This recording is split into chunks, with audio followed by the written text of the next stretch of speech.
다음 문자 상담 내용도 확인을 해보도록 할게요. 안녕하세요. 성남 수정구 신흥동의 산성역 포레스티 아파트 보유 중입니다. 29평형 거주하고 있고요. 앞으로의 전망이 궁금하네요 라고 얘기를 하셨는데, 이게 사실 성남 구도심 쪽에서 재개발된 아파트로서 정말 대장 아파트에 위치를 하고 있잖아요. 그런데 지금 현재 좀 전망이 어떤지 궁금하다 이렇게 보내주셨네요. 네, 일단 지금 이제 성남 우리가 보면 이제 구시가지로 이야기 많이 하는데, 이 산성역 포레스티아 좀 지역 보고 그다음에 앞으로 이제 가치 상승이나 그런 것들 좀 찝어드리도록 하겠습니다. 자, 일단 상당히 단지도 큽니다. 지금 보면요, 4089세대죠. 상당히 넓죠. 상당히 큰 세대죠. 자, 큰 세대고 준공 이제 한 3년 차 됐습니다. 이제 준공 2020년도에 이제 준공이 됐는데, 호갱로로 가격을 보면요. 가격은 좀 일부 좀 떨어진 부분들이 있습니다. 지금 보면요, 29평 기준으로 봤을 때 잘 안 되네요. 가격적인 부분은 이제 최고점 대비했을 때는 좀 떨어지는 부분들이 있는데, 실제 가격을 볼 때는 뭐 큰 게 많이 빠지진 않았다 이렇게 보시면 될 것 같습니다. 왜냐면 지금 뭐 최고가 대비했을 때는 좀 빠지긴 했지만, 뭐 최고가 평균가로 기준 봤을 때는 한 10억 2천 정도고, 뭐 실거래 같은 경우는 뭐 최근에 뭐 거래 같은 건 예전에 계약한 것이나 그런 것들이 있기 때문에, 물론 뭐 9억이라는 거래 찍히긴 했지만 보통 평균가는 9억 7천에서 10억 2천 사이 정도로 거래하면 무난하게 거래될 수 있는 지역인데, 자, 여기 눈여겨볼 게 뭐냐면, 자, 좀 줄여볼게요. 확.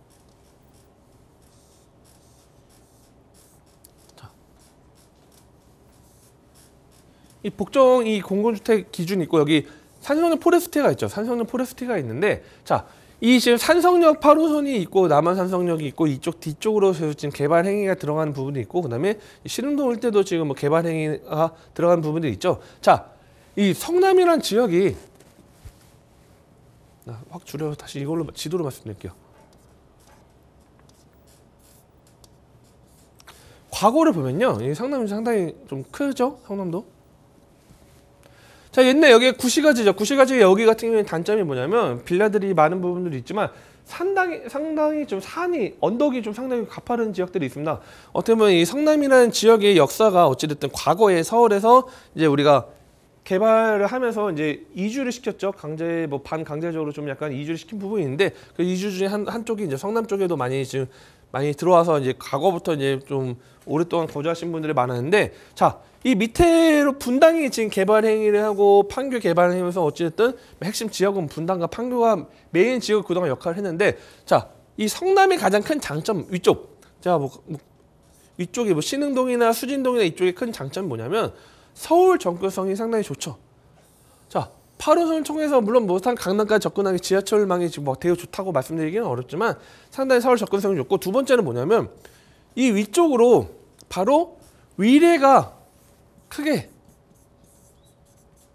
들어옴에 따라서 바로 가깝게 접근성이 좋아진 부분이 있고, 위례가 아파트 값이 높게 형성을 시켜놨죠. 형성시켜놨다는 건 뭐냐면, 자, 아파트 값이 만약에 여기가 높은 가격이 형성되어 있다면 인근 지역에 개발을 하더라도 이 가격처럼 나오진 않더라도 높은 가격으로 개발 행위를 할 수 있다는 거죠. 쭉 수익성 부분에서 상당히 용이한 부분이 있기 때문에, 그래서 이 지역들을 보면 지금 개발 행위한 부분들이 있고, 과거에 낙후된 지역들을 묶어가지고 상당히 가치를 상승할 수 있는 부분들이 있는데, 어떻게 보면 제 투자 적기로 3년 전에 투자 적기를 했으면 상당히 뭐 빌라 같은 경우 한 3년에서 4년 전에 딱 들어갔으면 엄청나게 큰, 우리 속된 말 대박을 나는 그런 투자처를 갖고 있는 지역 중에 하나인데, 자, 제가 뭐 두서없이 좀 말씀드리는데, 여기 앞으로 전망을 좀 말씀드릴게요. 자, 산성역 이 포레스티아의 옆에는,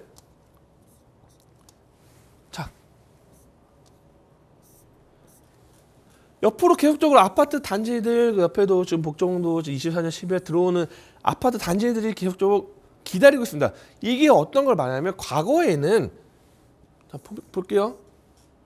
이런 빌라들이 많은, 촘촘하게 빌라들이 있고, 길이 좁고, 산이 있고, 낙후돼 있고, 그런 길도 좁고, 그런 것들이 아파트 대단지에 들어오면서 길도 반듯반듯하게 좋아지고, 앞에 편의 뭐 우리가 보면 인프라들도 좋아지는 부분들이 생기다 보니까 그만큼 가격 상승을 끌어올리는데, 앞으로 여기 아파트 단지에 들어온다면 우리 집이 있는 아파트 대비했을 때 신규 물량이 들어와서 가격이 떨어지면 어떡하지? 그렇게 보시는 것보다는 오히려 다른 지역, 토 외곽 지역이 될 수도 있죠. 또는 뭐 서울에서 전세로 사시는 분들이 있을 수도 있죠.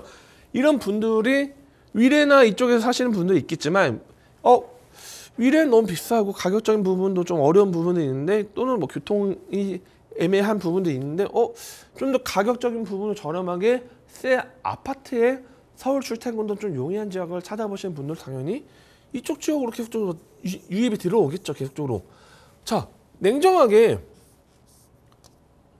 뭐 제 동쪽 사시는 분들한테 뭐 제가 뭐라 말씀드리는 건 아닌데, 자, 광주 오포나 이쪽 라인에서 아파트 단지들 뭐 잘 되어 있고 쾌적하신 분들하고, 자, 이 성남 구신가지에 새롭게 아파트 들어온 지역하고, 자, 서울로 출퇴근, 물론 여기서 일하시는 분들 여기 사시는 게 더 좋겠죠. 근데 기본적으로 서울에 출퇴근하는데 집값이 비싸가지고 지금 경기도권 사시는 분들 봤을 때 당연히 이쪽에서 지하철 타고 편하게 출퇴근하는 게 더 용이하겠죠. 자, 물론 다양한 요소들이 있겠지만 뭐 용인이 됐든 뭐 다양한 지역들도 있겠지만 상당히 서울 접근성이 좋다는 게 가장 큰 장점이고 개발 행위가 되기 때문에 앞으로의 가치는 뭐 물론 시장의 상황에 따라서 일부는 하락할 수 있지만 장기적 봤을 때는 중장기적 봤을 때는 좀 상승으로 계속적으로 끌고 갈 수 있는 그런 아파트이기 때문에 좀 이거 보유하시면서 옆에 인근에 개발 행위 지켜보시면서 지역에 좀 더 과거에 좀 낙후된 지역들이 개발되는 행위를 눈여겨보시고 어느 정도 완성되었을 때 갈아타기 전략을 가시는 것도 괜찮지 않을까 이렇게 좀 정리를 해 드리도록 하겠습니다.